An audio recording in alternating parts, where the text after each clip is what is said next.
God, amen. Welkom iedereen naar onze Bijbelstudie vanavond. Bienvenidos todos y cada uno a nuestro estudio bíblico. Amen, praise God. Amen. Amen. Dit is de Bijbelstudie. De titel van onze Bijbelstudie is The Sire Hit Sod in You. Y el título de la parte 4 de nuestro estudio bíblico, El sembrador, la semilla y tú. Amén. Amen. Dit is onze vierde en laatste les over de gelijkenis van de Sire. Esta es la cuarta lección y la última de la palabra del sembrador. Amén. Amen. In onze eerste les bestudeerden wij het eerste voorbeeld dat Jezus gaf over het zaad. En la primera lección estudiamos el primer ejemplo que el Señor dio sobre la semilla. Amén. In deze les bestudeerden wij hoe het zaad, het woord van God, uit ons hart kan worden gestolen. Y en esa primera lección aprendimos cómo esta semilla puede ser robada de nuestro corazón. Amén. In onze tweede les bestudeerden we het zaad dat tussen de rotsen was gezaaid. Y en la segunda lección estudiamos la semilla que cayó en medio de las rocas, amén, de las piedras. Amen. En hoe het opgedroogde toen de zon opkwam. Y de cómo estas se resecaron cuando el sol salió, amén. En in onze derde les bestudeerden we de doornen en hoe ze het zaad verstichten. Y en la tercera lección estudiamos de las espinas, las cuales ahogaron la semilla, amén. Amen. Als u nog geen van deze lessen hebt gehoord, Hermano, y si usted no ha escuchado aún estas primeras 3 lecciones, raad ik u aan om na deze les naar mijn YouTube-kanaal te gaan en ze te beluisteren.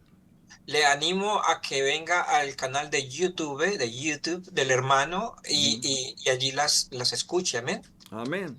Vanavond zullen wij het volgende voorbeeld bestuderen dat Jezus gebruikte. Y esta noche vamos a estudiar el siguiente ejemplo que el Señor utilizó, amén. En we zullen het op dezelfde manier doen als vorige week in onze les.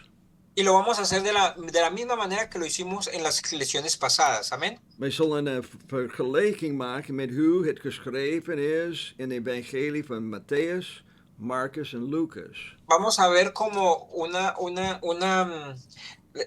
comparación de cómo está escrito en cada uno de los evangelios, Mateo, Marcos y Lucas, amén. Amen. Laten we beginnen met het lezen van deze 3 voorbeelden. Y vamos a empezar primero leyendo esos 3 ejemplos, amén. De eerste is gevonden in Matthäus hoofdstuk 13 en vers 8. Vamos a Mateos 13:8, amén. Amen. Matthäus hoofdstuk 13 vers 8. En een ander deel viel in goede aarde en gaf vrucht. En een 100 en een andere 60 en een andere 30 fout. Amén. Dice el 8. Pero parte cayó en buena tierra y dio fruto, cual a 100, cual a 60 y cual a 30 por uno. Amén. Amen. En de tweede is gevonden in Marcus hoofdstuk 4 in vers 8. Y la segunda la encontramos en Marcos 4:8. Amén. Amen. Hetzelfde vergelijkenis. Y estamos hablando de la misma parábola. Amén. En het andere viel in de goede aarde en gaf vrucht, de opging en wies, en het een droge 30, en het een droeg 30 en de andere 60 en het andere 100-fout. Y dice así el versículo 8. Pero otra parte cayó en buena tierra y dio fruto, pues brotó y creció y produjo a 30, a 60 y a 100 por uno. Amén. Amen. Matthäus en Marcus zijn bijna hetzelfde. Vemos que Mateo y Marcos dicen casi lo mismo. Amén. In Matthäus het begint at 100 en gaat naar 30. Y vemos que Mateo va de 100 y pasa a 30, amén. En in Marcus het gaat van 30 en gaat naar 100. Pero aquí en Marcos vemos que va de 30 a 100. Amen. Amén, a 100. En Lucas hoofdstuk 8 vers 8. Y Lucas 8:8 vemos así. Amen. Er is nog een en het andere viel op de goede aarde en opgewassen zijnde bracht het 100-voudig vrucht voort. Dit zegde riep hij, wie oren heeft om te horen, die horen. Dice el 8, y otra parte cayó en buena tierra y nació y llevó fruto a 100 por 1. Hablando estas cosas, a 100, y él más le dice. Ja, that's okay. Okay. Hablando estas cosas decía a gran voz, el que tiene oídos para oír, oiga. Amén. Amen. Praise Amen. God. Nou, laten wij nu ook de interpretaties vergelijken. Vamos entonces a interpretar, a hacer una comparativa de las interpretaciones. Dat zijn de interpretaties die Jezus gaf over wat hij had net gezegd. Porque claro que hubieron interpretaciones que dio el Señor sobre lo que él dijo, amén. Laten we beginnen met Matthäus hoofdstuk 13 en vers 23. Empecemos en Mateos 13:23, amén. Amen. Die nu in de goede aarde bezaaid is, deze is degene die het woord hoort en verstaat, die ook vrucht draagt en voortbrengt, de een 100, de andere 60 en de andere 30-fout. Dice, mas el que fue sembrado en buena tierra, este es el que oye y entiende la palabra y da fruto y produce a 100, a 60 y a 30 por 1. Nou, laten we kijken naar Marcus hoofdstuk 4 en vers 20. Ahora vamos a Marcos 4:20. Marcus 4 vers 20, en deze zijn die in de goede aarde bezaaid zijn, welke het woord horen en aannemen, en dragen vruchten, en het ene 30, en het andere 60, en het andere 100-fout. Dice, y estos son los que fueron sembrados en buena tierra, los que oyen la palabra y la reciben, y dan fruto a 30, a 60 y a 100 por 1. Amen. Nou, laten we lezen ook Lucas hoofdstuk 8 en vers 15. Y por último Lucas 8:15, amén. Amen. En dat in de goede aarde valt, zijn deze die het woord gehoord hebbende, hetzelfde en eerlijk en goede hart bewaren en in volstandigheid vruchten voortbrengen. Dice, mas la que cayó en buena tierra, estos son los que con corazón bueno y recto retienen la palabra oída y dan fruto con perseverancia. Amén. Amen. Nou, in de eerste voorbeelden die Jezus gaf, En el primer ejemplo que el Señor dio, zien wij dat alle schrijvers vergelijkbaar en toch verschillende beschrijvingen hebben van wat Jezus zei. vemos que los tres escritores en la explicación de lo que el Señor dijo, dan un diferente texto, amén. Ja, in other words, een deel van het is wel vergelijkbaar met elkaar. O sea, una parte sí es comparable entre el uno con el otro, Maar toch is er wat klein verschillen erin. pero en cada uno de ellos encontramos pequeñas diferencias. Nou, ik geloof dat de interpretatie van wat Jezus zei ons meer begrip geeft van waarover Jezus heeft gesproken. Porque la interpretación de lo que el Señor Jesús dijo nos da a nosotros más entendimiento de lo que el Señor Jesús quiso decir. Amén. Amen. Er zijn 4 dingen die ik zie in deze versen. Y hay 4 cosas que el hermano vio en estos versículos, Die ons kunnen helpen om dit laatste voorbeeld te begrijpen die Jezus gaf. el cual nos ayuda para entender el último ejemplo que el Señor dio. Amén. Amen. En dit zijn mijn 4 punten voor vanavond. Y esos son los 4 puntos de esta noche, hermanos. Amen. Punt nummer 1. El punto número 1 es Alle aarde was goede aarde. que todo el suelo era buen suelo. Amén. Amen. Alle aarde was goede aarde. O también se puede decir todo terreno fue un buen terreno. Amén. Amen. You know, vaak zeggen predikanten wanneer zij over deze gelijkenis spreken, A menudo predicadores cuando hablan sobre esta parábola dicen dat dit het verschil laat zien tussen het soort mensen die het woord van God hoort. que esto nos deja ver a nosotros la diferencia entre el tipo de personas las cuales oyen la palabra. Amén. Nou, ik ben hiermee eens, maar ik ben ook er niet mee eens. El hermano está por una parte de acuerdo, pero por otra parte no. Amen. Het is waar, het hangt af van de persoon die het woord hoort. Y claro que depende mucho de la persona que escucha la palabra. Amén. Maar ik geloof dat iedereen het potentie heeft om goede aarde te zijn. Pero el hermano cree que todos tienen ese buen potencial para llegar a ser un buen terreno. Amén. Toen ik bij de Heer kwam, was ik geen goede aarde. Porque cuando el hermano mismo vino al Señor, él no era un buen terreno. Amén. Geen van ons waren goede aarde. Y creo que ninguno de nosotros o muchos no éramos buen terreno. Amén. Maar wij waren allemaal zondaars. Porque en realidad todos éramos simples pecadores. De Bijbel zegt dat allen gezondigd hebben en tekortschieten aan de glorie van God.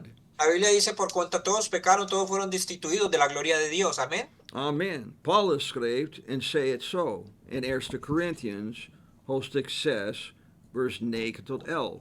Y Pablo también escribió y lo dijo así en 1 Corintios 6, del 9 al 11. Amén. Amen. Vers 6. Of weet gij niet dat de rechtvaardigen het koninkrijk Gods niet zullen beërven? Amén. Dice así, el 6. ¿No sabéis que los injustos no heredarán el reino de Dios? Vers 10. Dwalt niet, nog behoordeerders, nog afgoddieners, nog overspelers, nog ontuttigen, nog die bij mannen liggen, nog dieven, nog gierigaards, nog dronkaards, geen lasteraars, geen rovers, zullen de koninkrijk Gods beërven. Dice, no erréis ni los fornicarios, ni los idólatras, ni los adúlteros, ni los afeminados, ni los que se echan con varones, ni los ladrones, ni los avaros, ni los borrachos, ni los maldicientes, ni los estafadores heredarán el reino de Dios. En dan zegt hij, en dit waard gij sommigen, maar gij zijt afgewassen, maar gij zijt geheiligd, maar gij zijt gerechtvaardigd in de naam van de Heer Jezus en door den Heilige Geest, onze God. Y pon atención como dice el 11. Y estos erais algunos, mas ya habéis sido lavados, ya habéis sido santificados, ya habéis sido justificados en el nombre del Señor Jesús y por el Espíritu de nuestro Dios. Amén. Amen. Amen.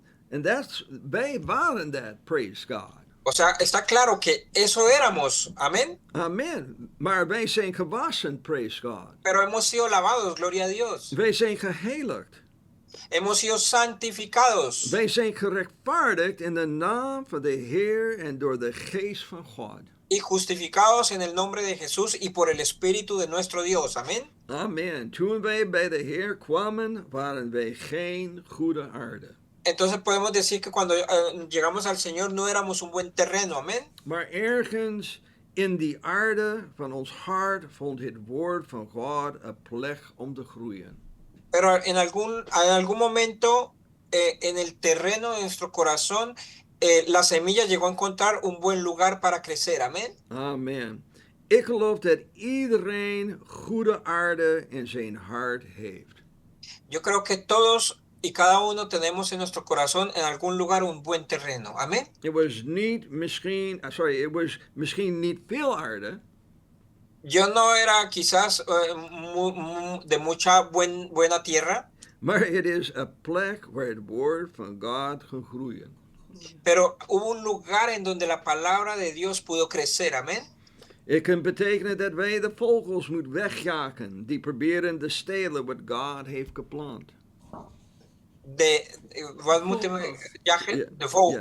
Eso quiere decir que nosotros podemos ir a la casa de esas aves o pájaros que quieren robar la semilla. Amén. Het kan betekenen dat wij enkele stenen moeten verwijderen die onze groei belemmeren. Amén. Eso también significa que nosotros tenemos que quitar algunas piedras las cuales impiden nuestro crecimiento. Amén. Het kan ook betekenen dat wij het onkruid moeten verwijderen dat onze groei verstikt. También significa que nosotros tenemos que quitar esos espinos, esa maleza que impide que hace que la palabra en nosotros se ahogue. Amén. Maar ik geloof dat er goede aarde in ieder mens hart is. Pero yo sí creo que en cada persona, hermano, hay un buen terreno. Amén. Amen. Praise God. Point number 2. El punto número 2 esta noche. Alle zaden die geplant zijn, waren goede zaden.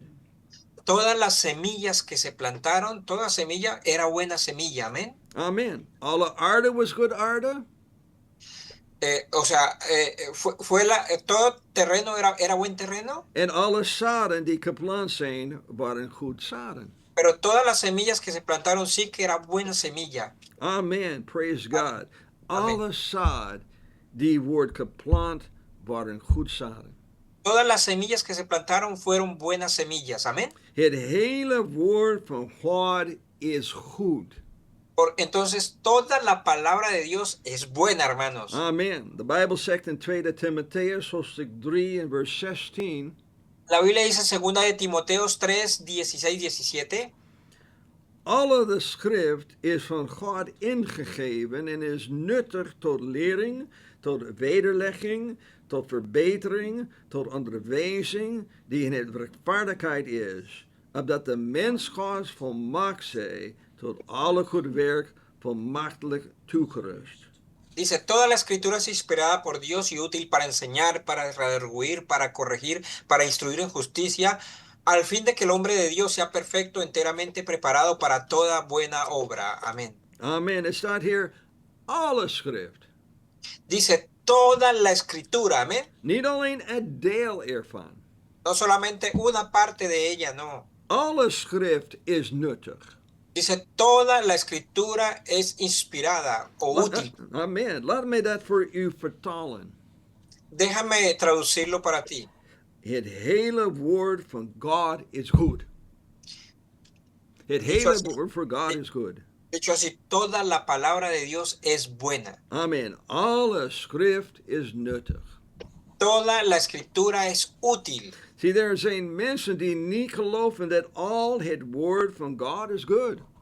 Hermano, porque hay personas que creen que no toda la palabra de Dios es buena. Die geloven dat alleen de Nieuwe Testament is goed. Muchos creen que solamente el Nuevo Testamento es la parte buena. Amén. Amen. Ik kende een man die dat geloofde. Yo conocí de un hombre que creía mucho esto. En niet geloofde dat het Oude Testament enige waarde had. Y no le daba ningún valor al Antiguo Testamento. Amén. Maar toen Paulus aan Timotheus schreef en zei dat alle schrift nuttig was. Pero vemos aquí el apóstol Pablo escribiéndole a Timoteo diciéndole que toda la escritura es útil. Was het Nieuwe Testament nog niet geschreven. Y aclarando que cuando él dijo esto, el Nuevo Testamento no se había escrito. Amén. Waar Paulus naar wees was het Oude Testament. O sea, Pablo estaba señalando a la escritura del Antiguo Testamento. Amen. Het hele woord van God is goed. Entonces, toda la palabra de Dios es buena. Amén. Amen. New and Oude Testament. El nuevo, tanto el Nuevo como el Antiguo Testamento. Amén. Allebei zijn het woord van God en het is goed. Los dos, Nuevo y Antiguo Testamento, son la palabra de Dios, por lo tanto son buenos. Zie, als het probleem niet bij het zaad ligt, o sea, el problema no está en la semilla. En het probleem niet bij de aarde ligt, o tampoco en el terreno. dus waar ligt het probleem? Entonces, ¿dónde recae el problema? Het probleem ligt bij degene die het woord van God horen. El problema está en aquel que oye, el oidor, el receptor de la palabra. Amén. Amen. En dat brengt mij bij mijn derde punt. Y eso me trae a mí inmediatamente al tercer punto. Amén. Amen. Hoe goed is uw gehoor? ¿Qué tan bueno es tu oído? Hoe goed is uw gehoor? ¿Qué tan bueno es tu oído? Nou, mijn gehoor is heel slecht. El oído del pastor está malo, dice él. Maar dat bedoel ik niet. Pero no quiero decir eso en sí, amén. Nou, in Matthäus, Marcus en Lucas zeggen alle drie. Porque en Mateo, Marcos y Lucas los tres dicen así. Dat degene die het woord ontving. Dicen que todo aquel que escuchó la palabra. Diegene was die het hoorde, praise God. O sea, hablaba de aquel que oyó, amén. Amen. Degene die het woord ontving was degene die het hoorde. O sea, aquel que recibió la palabra fue aquel que la oyó. Amén. Maar als wij weten, horen is niet genoeg.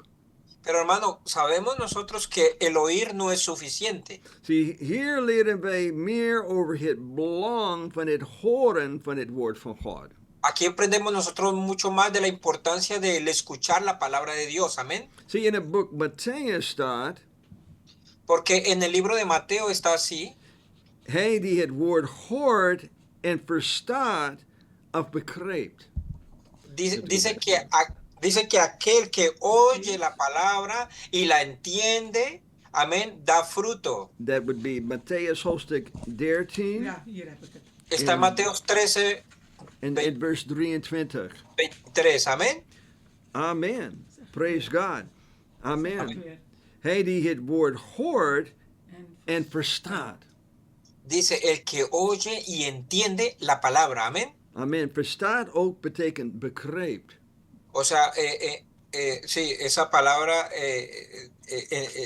traduce en entender, amén. Amen. Dan staat in het boek Marcus. También vemos que el evangelista Marcos, Amen. Dat hij het woord hoort en aanneemt. Marcos dice así que los que oyen la palabra y la reciben. Amen. Praise God.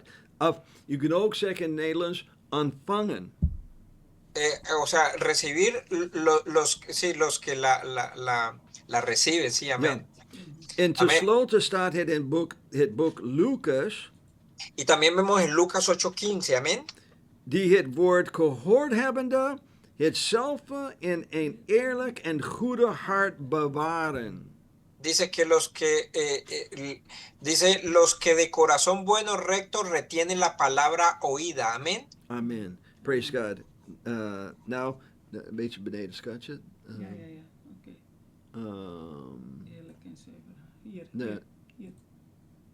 Ja, there. Thank you. Amen. Nou, ik wil het zo samenvatten. Lo quiero resumir de la siguiente manera. Wie een eerlijk en goede hart heeft, het woord heeft gehoord, het bewaart, begrijpt en ontvangt, die zijn degenen die vrucht dragen. Que aquel que tiene un corazón recto, retiene la palabra, la oye, la guarda, estos dan un buen fruto. Amén. Amen. Praise God. Wie een eerlijk en goed hart heeft, het woord heeft gehoord, het bewaart, begrijpt en ontvangt, die zijn Amen. degenen die vrucht dragen. Aquel que tiene un corazón recto, bueno, retiene la palabra, la oye, la guarda, estos dan fruto. Amén. Amen. Ik wil een uitleg geven over de dingen die ik noemde. Quiero dar como una explicación de las cosas que acabo de nombrar. Amén. Laten wij beginnen met het eerlijk en zuivere hart. Quiero empezar con un corazón honesto y puro. Amén. Amen. Het eerlijke en zuivere hart.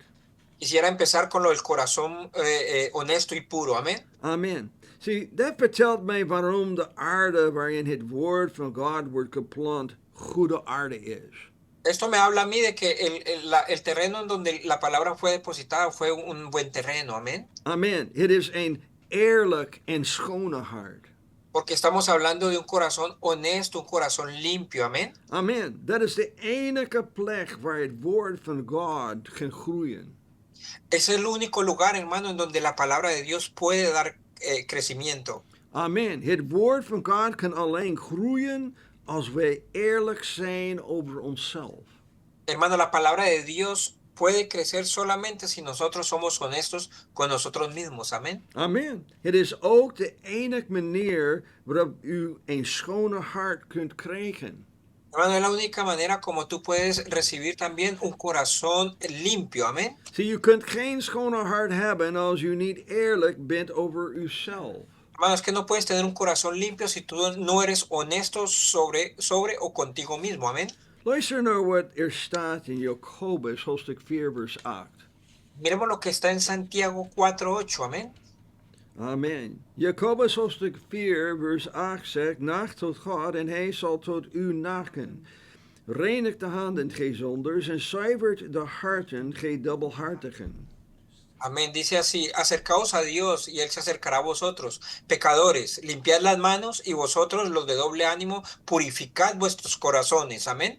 Amen. Nacht tot God. Dat betekent om dichter bij God te komen.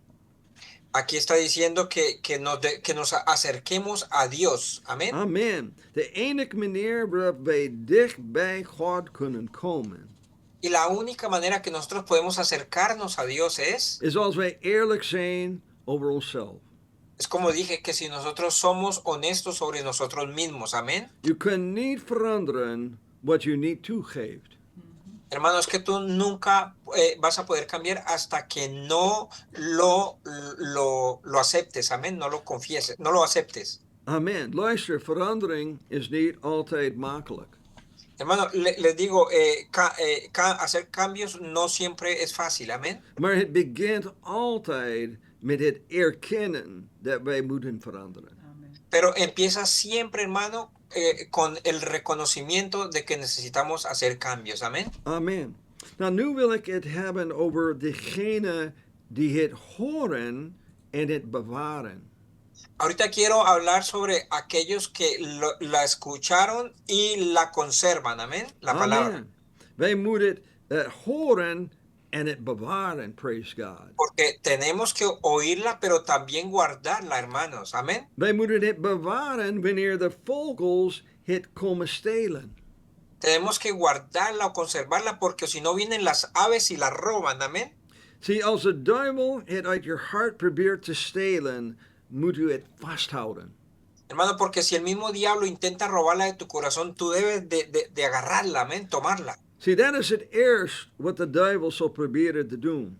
Porque, hermano, siempre eso es lo primero que el diablo intenta hacer contigo, amén. Omdat het makkelijkste is.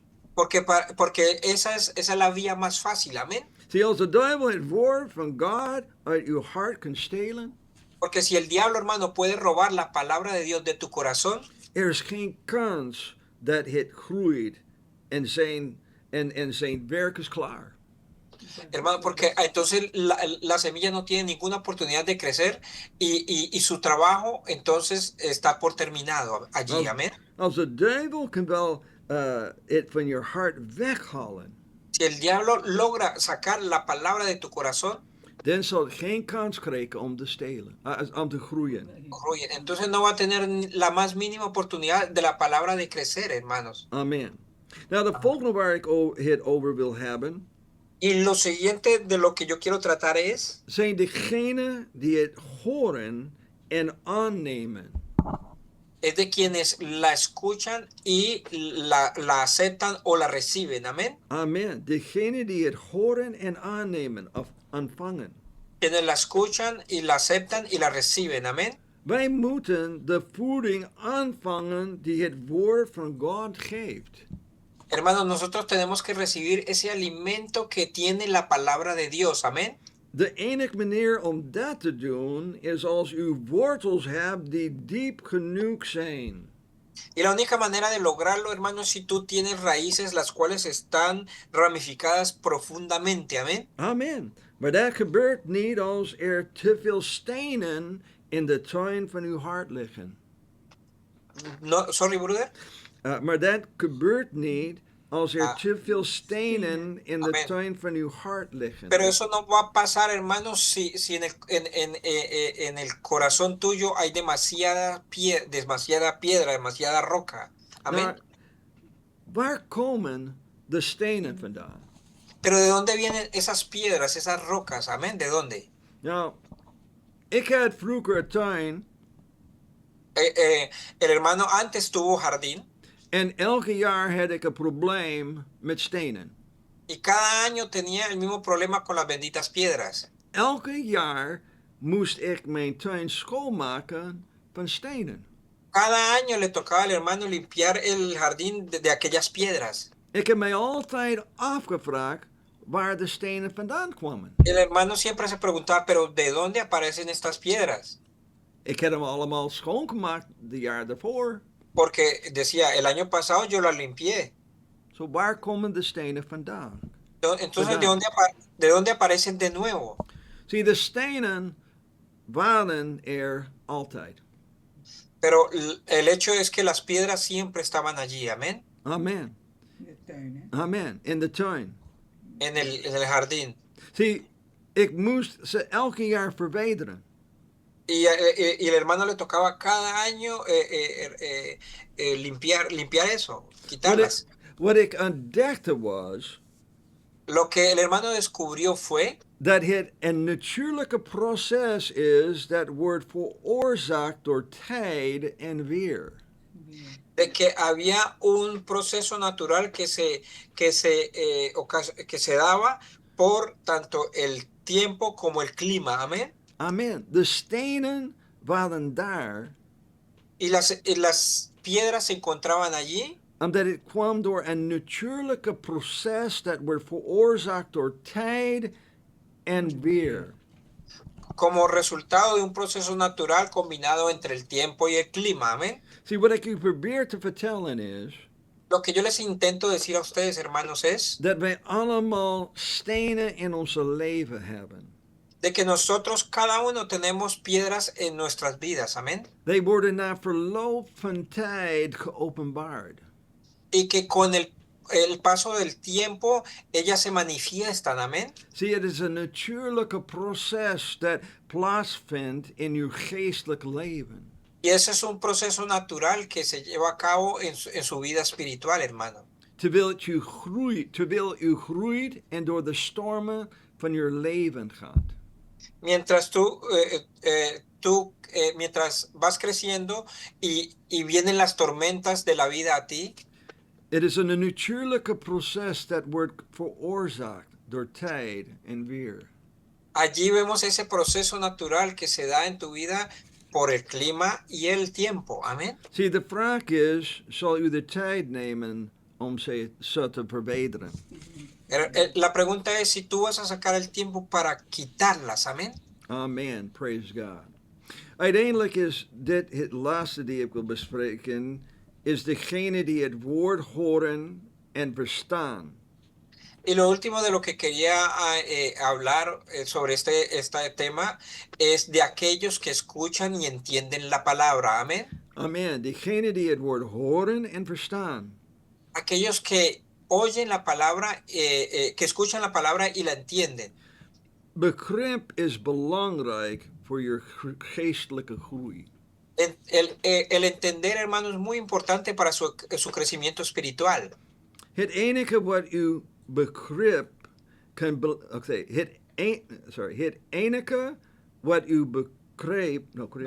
Ja, het enige wat u begrip kan belemmeren zijn door de doornen.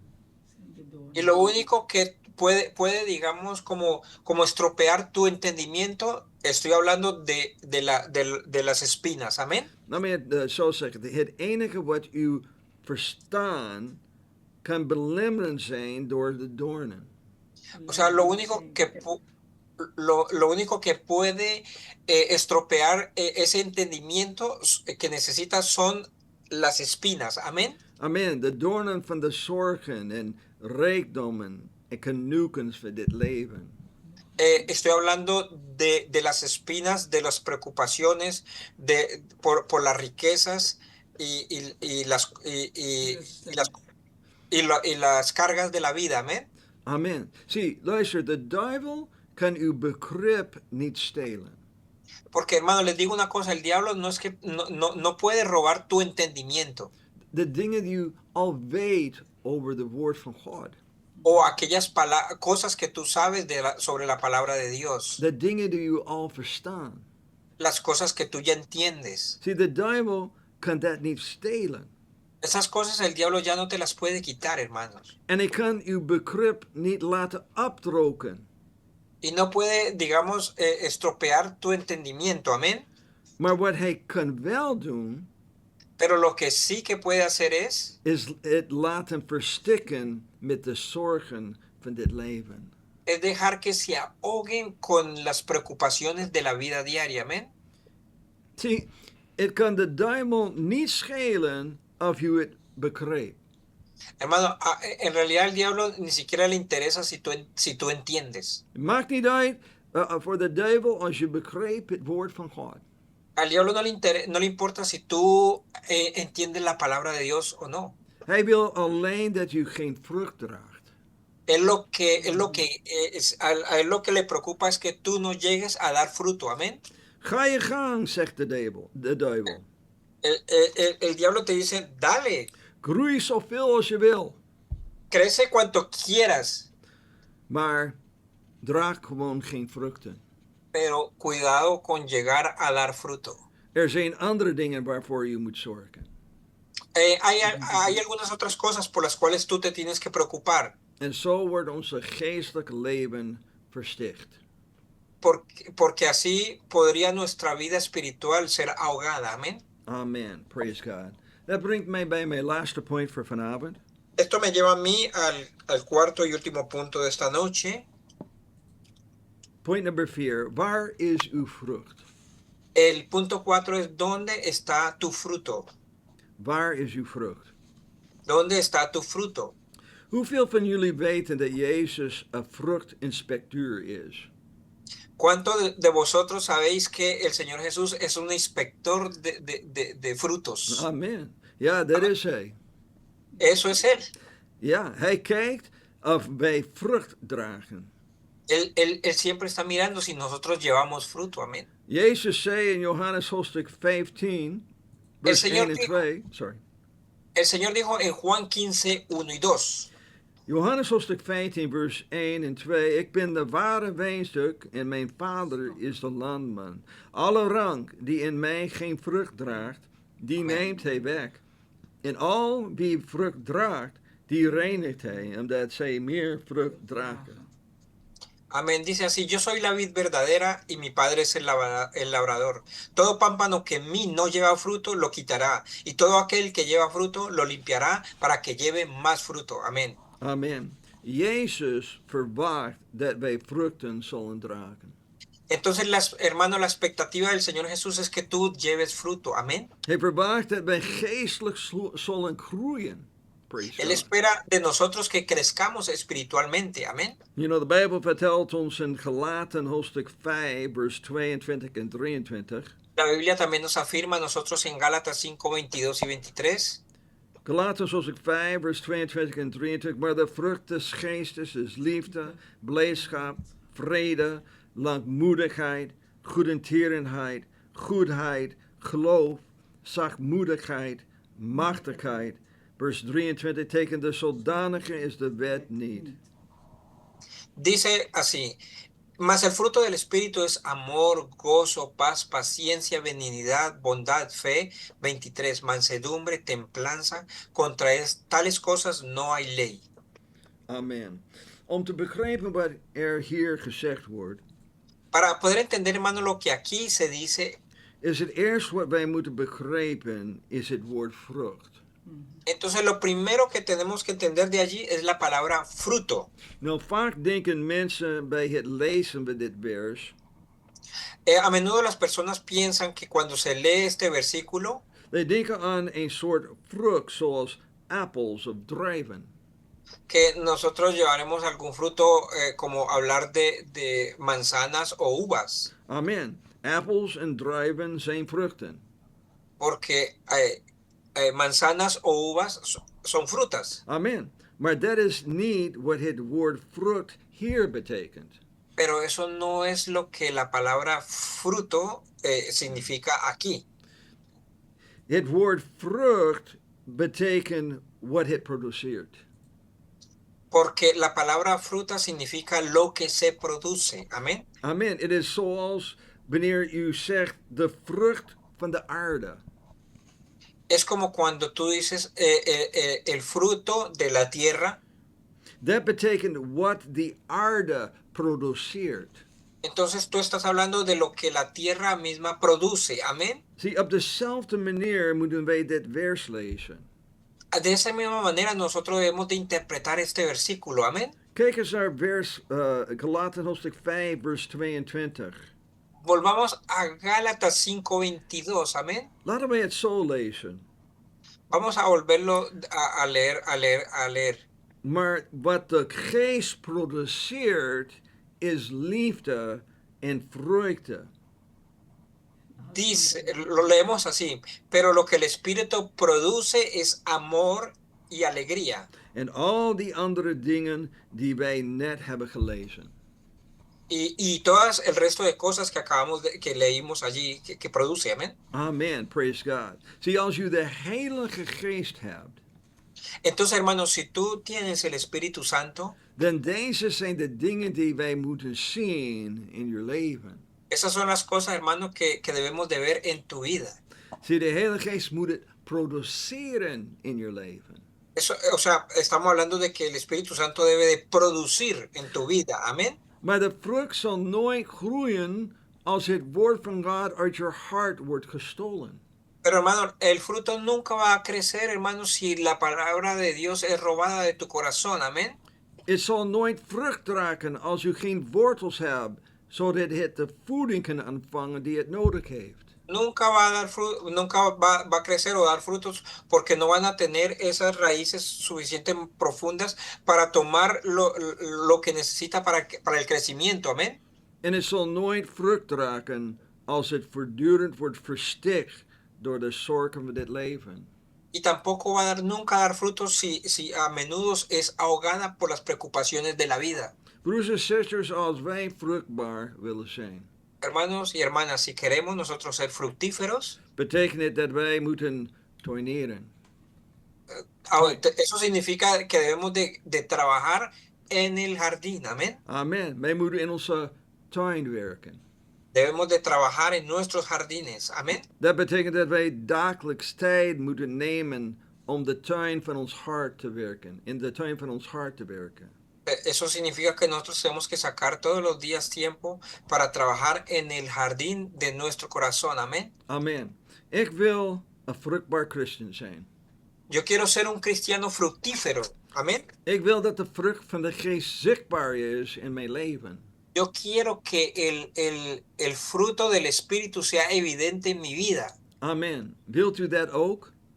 ¿Tú también quieres esto, hermano?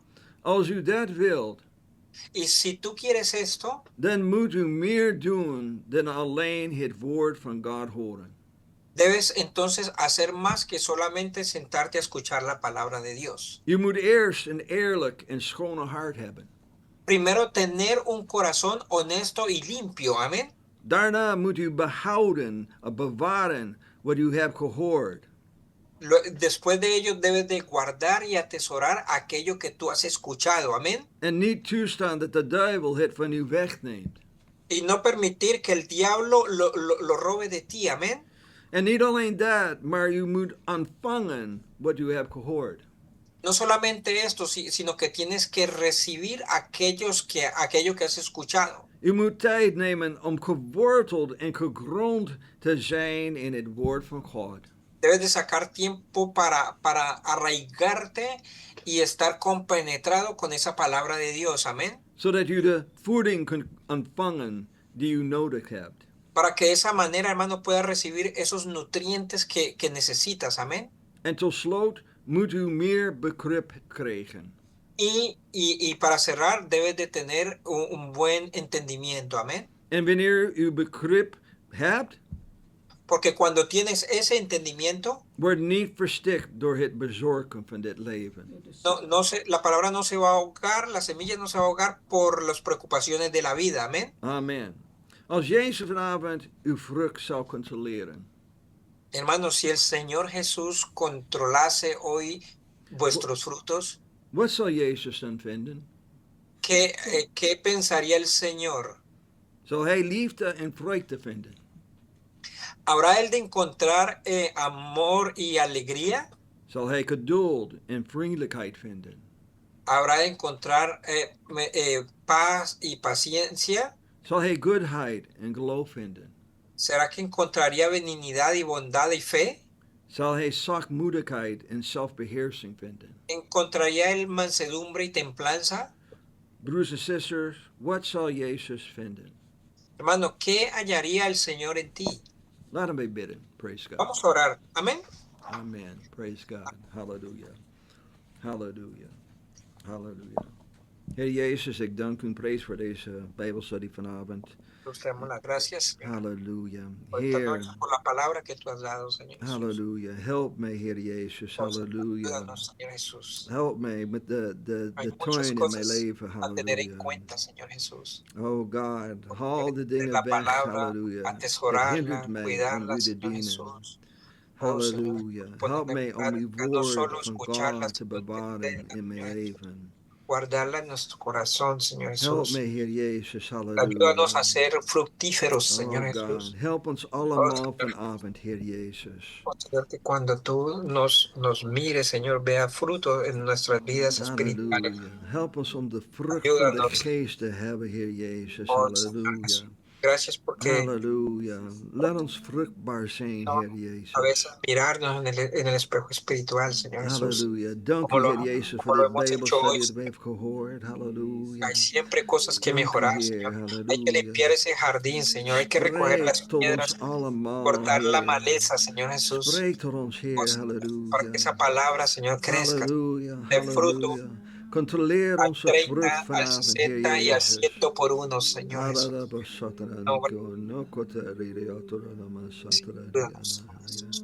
Praise God, praise God. Hallelujah, hallelujah, hallelujah. Gracias, Señor Jesús. Hallelujah. En el nombre de Jesús. Hallelujah. Genade,